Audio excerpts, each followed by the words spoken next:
અમરેલીમાં રાજ્યપાલ શ્રી આચાર્ય દેવવ્રતની વિશેષ ઉપસ્થિતિમાં સરકારી મંડળીઓની વાર્ષિક સાધારણ સભા મળી ગઈ. સહકારથી સમૃદ્ધિ આ વિચાર સાથે અમરેલી જિલ્લાની સહકારી સંસ્થાઓ કાર્યરત છે. રાજ્યપાલ શ્રી આચાર્ય દેવવ્રતની વિશેષ ઉપસ્થિતિ સાથે 16 સહકારી સંસ્થાઓની વાર્ષિક સાધારણ સભા મળી ગઈ. આ સભામાં સાંસદ શ્રી પુરુષોત્તમભાઈ રૂપાલા તથા શ્રી ભરત સુતરિયા, ઇક્કોના વડા શ્રી દિલીપ સંઘાણી સાથે નાયબ મુખ્ય દંડક શ્રી કૌશિક વેકરિયા સહિત મહાનુભાવો અને અધિકારીઓની ઉપસ્થિતિમાં વિવિધ સન્માન અભિવાદન થયેલ. और आप सबकी इस सहकारिता के प्रति लगन और निष्ठा को देखकर मुझे बहुत प्रेरणा मिल रही है.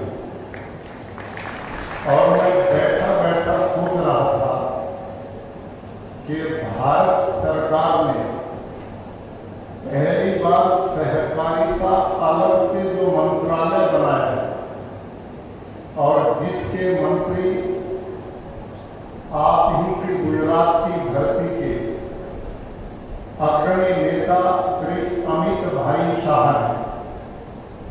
मैं समझ पाया हूं कि ये सहकारिता का आंदोलन, इसका व्यवहारिक रूप गुजरात के लोगों ने दिया है, जिसका परिणाम ये विचार सारे देश में फैलने का अभियान चला है. इसका श्रेय आप सब लोगों को जाता है. नाना गोपरवाला મને વિનંતી ની રકમનો આજે કે રાજ્યપાલ સાહેબના વડે તૈયારી કરી રહ્યો છે. 23-24માં અમર ડેરીમાં શ્રેષ્ઠ દૂધ ભરતા અમરેલી જિલ્લામાં સૌથી વધુ દૂધ ભરનાર આ મંડળી છે ને જરૂર કાર્યક્રમ વિનંતી અને મારી પરંતુ ડેરી ક્ષેત્ર પશુપાલન જો ખૂબ આગળ આવશે તેના માટે નવી યોજનાઓ સાથે ખૂબ મદદ મળી રહી છે. જેના ઘરમાં પશુ છે એના ઘરમાં પશુપાલક રહી, કારણ કે દૂધ તેનું પોતાના બાળકને પીવડાવશે, પછી ડેરીમાં ભરવા થશે. નાની બાલિકાઓને વધાવીએ. સમગ્ર રાષ્ટ્રમાં નવા અને પુલકિત વિચારો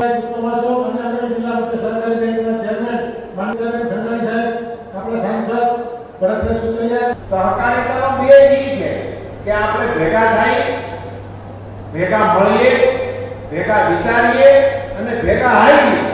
એ બેઝિક આપણી સહકારિતાનું કામ છે. એમાં વધારે સારી રીતે અને શક્તિશાળી રીતે આપ સૌ સફળ થાઓ એવી શુભકામનાઓ પાઠવું. ખૂબ ખૂબ આભાર રૂપાલા સાહેબ.